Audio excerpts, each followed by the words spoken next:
All right, hi everybody. Welcome to the July 2021 edition of Meeting of Membership Minds. And as usual, I'm throwing it out there for anyone to give us a topic or issue or challenge that you're facing right now. Unless Scott has something that we can start with. I don't have a lot actually. I have found it interesting that as I've been talking to people and sort of listening around and whatever, that the topic of membership has been a bit quiet, which I find interesting. There just does not seem to be a lot of conversation about it right now, and I find that curious. Yeah, that's very curious. I think a lot of the talk has been with at least the stuff outside of membership that kind of relates to membership within the organization. So for us, it's like, let's talk about travel and what's our new policies and how, now that we're going to start unfreezing it. At least for me, I have an October filled with travel, business travel already booked, not really booked, but it's on my calendar. And really expecting to travel then. We're expected to go back in the office in September. I'm not sure how full-time that is, but at least it's going to be expected of us to be back in the office regularly.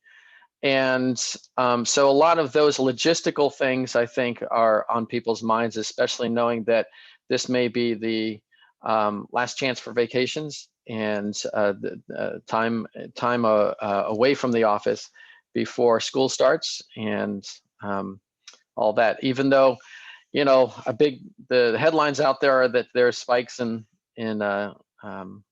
cases now and positive cases, and so there is a lot of things to consider. I don't know how much it influences membership and retention and recruitment, but for the most part, I think it's impacting everyone. So I'm sure it has something to do with it. I wonder if people aren't just kind of trying to not rock the boat with membership right now when there's so much else rocking the boat that right. We all just kind of want to stay as steady as possible in this slightly crazy situation that we're all in. Yeah, I could see that. I could see that, Margie. It's I feel as though that's it's almost like if whoever speaks first will get the attention, and it's like, well, we may not want the attention as long as things are going well. Well, and so many of us in associations, our membership is so inextricably tied to in-person events and being able to form that community that we haven't been able to do in the same ways in the past 18 months. So, I know a lot of associations are not experiencing good membership numbers right now. And it may just be that everybody's kind of paused and waiting to really kick off trying to recruit and recapture members until we can get back to some semblance of normal or whatever the new normal is going to be. Right.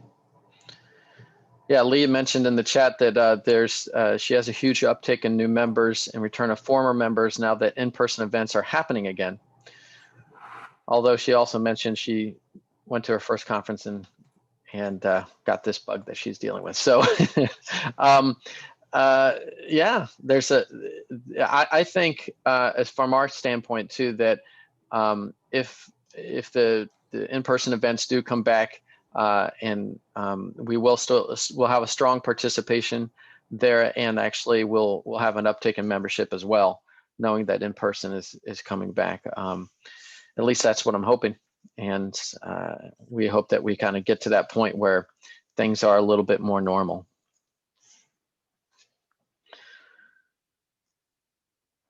So, go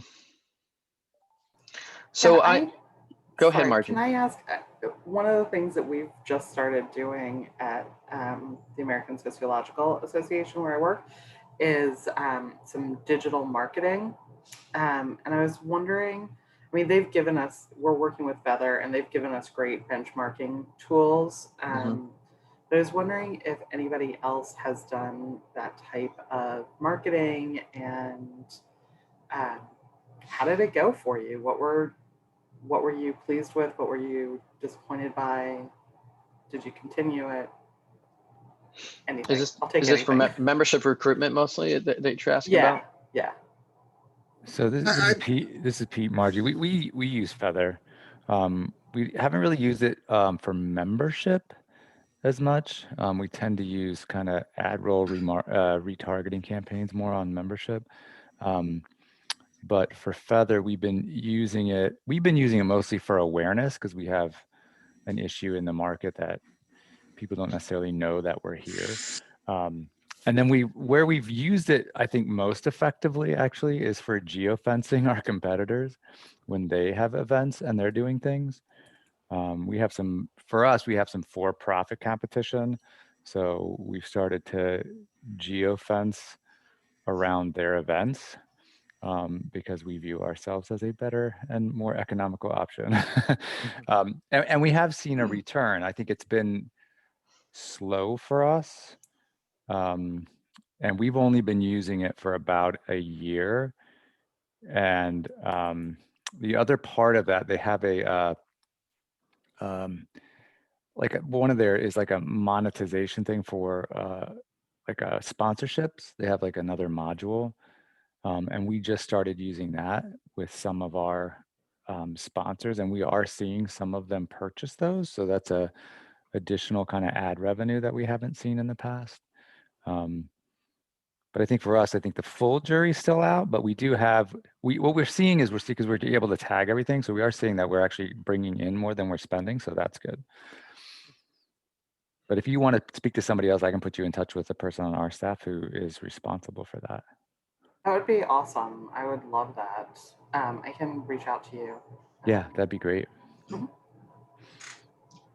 I've used Feather now probably, actually, I think we're starting our third year with them. And, we primarily use them for conferences and like Pete mentioned, we geotag competitor conferences to promote our conference, but we also do use it for membership. And, the cost per acquisition is relatively low, so we will continue to use it for membership. It's not huge numbers, but it's something that's worth it for us. Yeah, Margie, I think that the theme that you're hearing is that you need to be sort of proactive or targeted in the way, even though it's digital marketing and you think, hey, it's digital marketing, cool, we can reach the whole universe. You still have to help itself. And I know that's quality English that I'm speaking right now, but you need to help them help you, which is so either through lookalike campaigns if you're doing recruitment, or as Daryl and Pete both said, through geofencing or whatever it might be, because just having it really is, it's a if you build it they will come situation in many ways. And so you need to make it not be that, because you're being totally reactive. And I think what Daryl said is important to note as well, which is it's paying for itself. It's not huge numbers, but it's paying for itself. So how do you make it so that the ROI is higher, so that hopefully at some point it can replace something else that you guys are doing, as opposed to just being a bonus?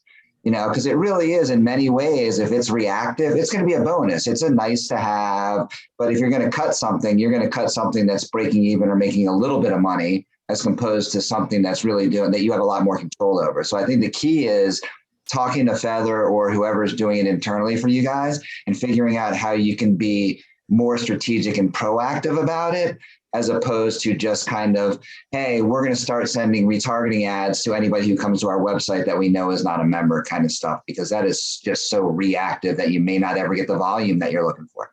Yeah, and we have been being pretty targeted. It's just new for us, and none of our sibling academic societies are are doing anything like this around membership. So I just wasn't sure if the returns that we were getting were normal, if we should expect more, if it grows over time. So, and we've been doing it for about 2 months now, so it's still really early days for us. Hey, Margie, this is Cindy. In my previous position, we used Feather, and like Daryl and Peter said, we actually discovered when we signed up, we thought we were going to really knock it out of the park with membership. And it turned out it was really more for awareness. And what we did find was that it really increased our sales for our educational products. So, you know, we started out thinking it was going to do one thing and it ended up doing something else. Another issue that we ran into is the members were heavily involved in Facebook, and Feather and Facebook don't play. And that's more on Facebook's part, not Feather's. So it was hard to track the analytics. And so because of that, we weren't able to accurately determine, you know, what our actual rate of return was in terms of advertising. And also they were thinking about going back and using Facebook Ad Manager instead of going through Feather, because they weren't able to track that. And that was an important component of the plan that was put into place. So, but I understand what you're saying. Early days, and you know, just kind of, they're very good. Their customer service and their people there are really, really good. So I'm sure it'll work out in some form or fashion. Listen, I'm happy. I mean, it's 2 months in and we've already gotten 4 people to rejoin. So I mean, that's a good start. I'm happy with that. Yeah. And it tracks with the, you know, I just sent out an email to people who haven't been a member in over 5 years, but less than 20 years. And I got 6 people back from that. So, wow. I mean, it kind of tracks. That's good. That is good. Yeah, 5 years out is a long time, actually. So I'm impressed. Yeah, well, I mean, we include people who've lapsed within the past 5 years as part of our regular renewal contingency. Mm-hmm. Oh, wow. Which I've never seen before, but yeah. I walked into it already structured. So there's a limit to how much I can say this is crazy, but can't always control what you inherit. So exactly. you know, exactly. and sometimes it is always the way it's, you know, the way that we've done it. So you just do what you can to accept it, or, you know, little by little change it. I've been dealing with a little bit of that too here, as far as trying to change the way that we do things a little bit, you know, bringing it to, you know, new school rather than old school. So yeah, it's tough that way. And I'm the only person who has a background in association management. So in the team. So I totally get it. And I'm new. So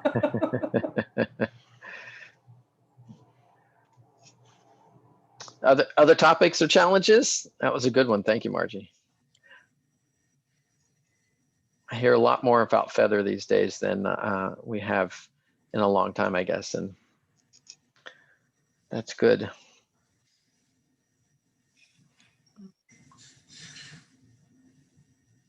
Has anyone been phasing out any programs, products, or services, or things that took away from your value proposition recently, at least over the last year or so? We just did an analysis of all of our you know, discount programs, and they had been started by somebody 10 years ago and never checked in on, and they weren't making us any money. So we kept the few discounts that we have with academic journals, because that's important to our members. But you know, the hotel discounts and car discounts. Right. So more of the affinity programs that you're talking about. Yeah, we've actually done that recently too. We have what we call our Member Plus program, and out of the collection of services and programs that we had there, we realized that there's some of them that were just not being utilized at all.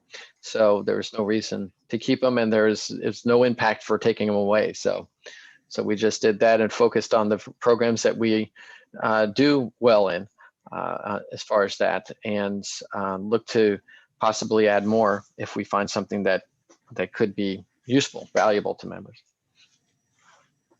I know that one of the things that we've looked at too is we have our directory, like our services directory for grocery retailers.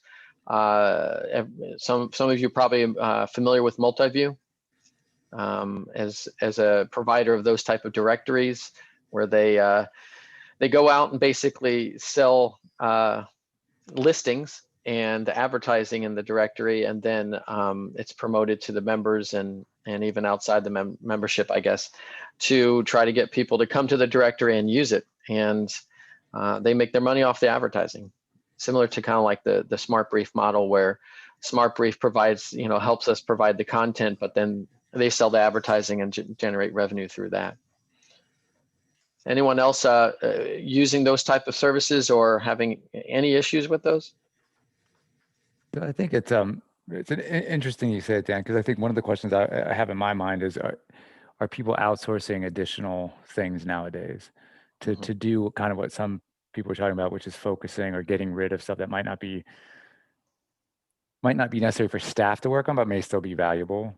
And that's one that we're actually looking at. We have proposal from several different groups that do kind of the same type of thing, and we're running them through kind of this assessment model. And trying to make a decision on outsourcing that component. And again, for us, the newsletter is something that we do in-house now. But the thought being, if to outsource that, which is valuable to our members, but freeing up staff time to focus on some new initiatives may be worthwhile. But so, kind of dovetailing on what your comment is are people looking to outsource other activities to focus on either more the core membership activity or additional value? Right. Yeah. And or both. Right. Anyone else looking into that or seeing that type of activity out there?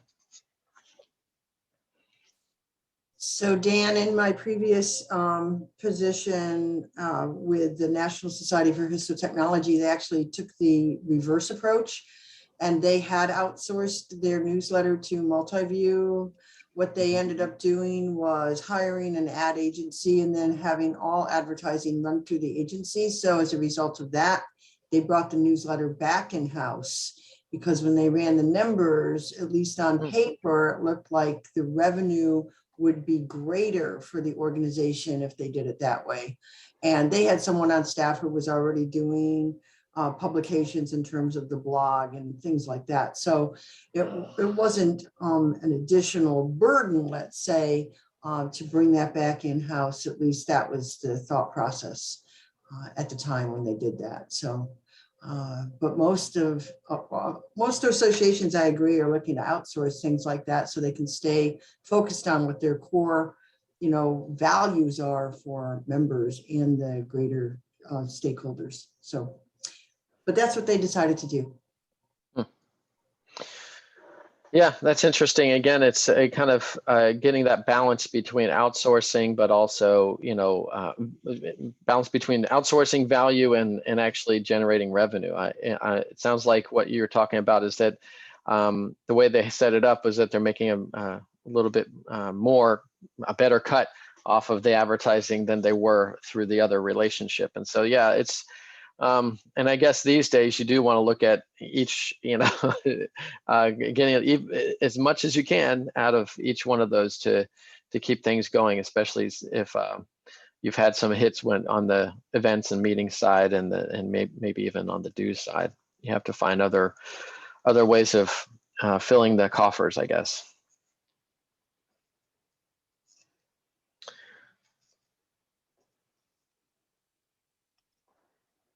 Other areas of need, I think, coming up to the back to the school time, there's going to be a lot of distractions from business as usual. but I also see it as, for us, it's a calendar year, a due cycle or a membership cycle. So coming into the fourth quarter, we're going to be really, looking and watching what's going on as far as we get into those type of activities that may impact our next year's revenue. And for the food industry, things are getting a little bit more back to normal, even though there's still quite a bit of folks grocery shopping rather than going to restaurants. So it's a big shift for us, and we're trying to make sure we stay along with it. So. For us, excuse me, now work for the Urgent Care Association, and mergers and acquisitions are huge, and the number of new centers opening up around the country. So trying to keep up with all of the changes that are going on in the industry to make sure that our database is accurate. Mm-hmm. We also have 4 different systems that don't talk to each other. So if you make a change in one, you have to make it in others. And there's just a lot of things that we're working through right now. But I would say one of the biggest challenges from the membership perspective is just keeping up with all of the changes that are going on, because there's so many right now in that industry. So it's fun, but it's definitely a challenge. Yeah, that is always a challenge for us too, is the merger acquisitions and all that. Those things happen pretty quickly too, a lot quicker than you used to. And so it's more about, okay, did we lose a member, gain a member? Did we lose dues? Did we bring in more? How's this playing out for us? And it's it's something that we constantly have to keep ear to the ground for. We're going to be talking about that later today, actually, is trying to figure out how do we monitor all the news and information that's going on out there, and making sure that we hear about it as soon as we can, first, if we can, or even before it happens, would be even more ideal. So it's tough to keep up with it all.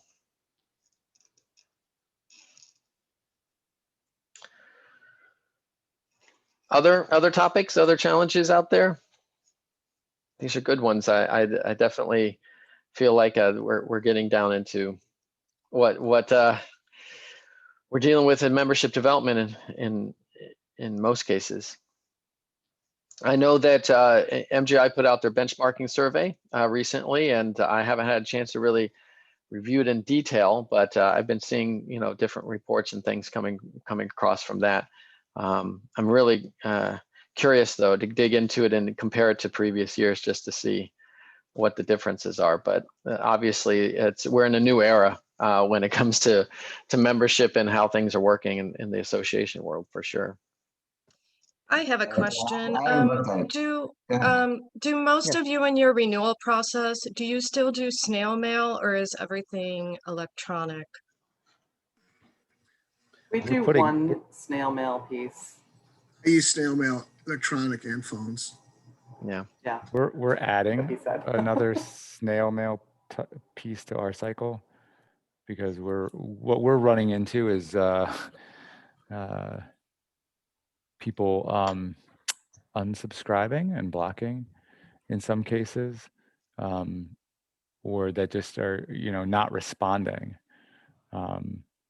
For us, and I don't know what you guys' open rates are, but we tend to have about around a 30% or so open rate on our renewal messages for members, which in the realm of email open rate's pretty good. Yeah, it is. But what that means is 70% of them are not opening it, right? Right, and right. that's where I get concerned. It's like, okay, so we keep sending it. Now, what we haven't done, and it's a discussion we're having now, is we haven't analyzed, because I think we have 3 email touch points. We've never looked at who are the people that are opening and not opening. So, we could be reaching 90% of people if it's 30% that are different each time, but that's highly unlikely. So that's part of our concern, is that they're not opening them. Yeah. In my old association, I did an analysis of what category of membership was paying online versus either calling us or mailing something in, whether it was check or credit card. And so I was able to segment our renewals so that the group of people who were way more likely to pay by mailing us something or calling us, they got a postcard saying, give us a call and we'll renew your membership over the phone. So it lowered my snail mail costs, but increased their renewal rates. And it doesn't take us any more time to process a credit card payment over the phone than it does to process a credit card payment from a piece of paper that's faxed or mailed to us. So it was a real win-win. And I could reduce the number of emails that they got that they weren't opening. Yeah. It was great. Yeah, I think that Pete, you and Margie both brought up some really good points, which if there's a way to do it, can you, and it's harder because print obviously takes longer to print and mail and everything else, but could you in a way say, all right, let's match up the people that opened the email versus the people that didn't, and only send snail mail to people that didn't respond or didn't open the email. And that way you're saving yourself some money, but you're still getting in front of them. Because I know we all wish that email was like this saving grace where it doesn't really cost you anything. I know it does cost you something, but it doesn't really cost anything to do. So let's just keep on doing it. But if you're at 30-35% open, even if there is a different 30 to 35% every time, you're still missing some people because they're not opening. So you've got to figure out another way to get in front of them. Yeah, I'm finding that mail, we're using it to get attention. You know, if we have not gotten any response from renewal efforts or promotions that we're doing through email, then we basically are we actually have looked at printing out the email, writing a note on it, and putting it in the mail to those that we really do need to get their attention. And we do have plans when it comes time for our big event in January, hopefully in person, that we will be sending out print invitations to a select group just to get their attention and get them to RSVP and come on back. Thanks, Scott. And and Lee makes a good point also in the chat here that once people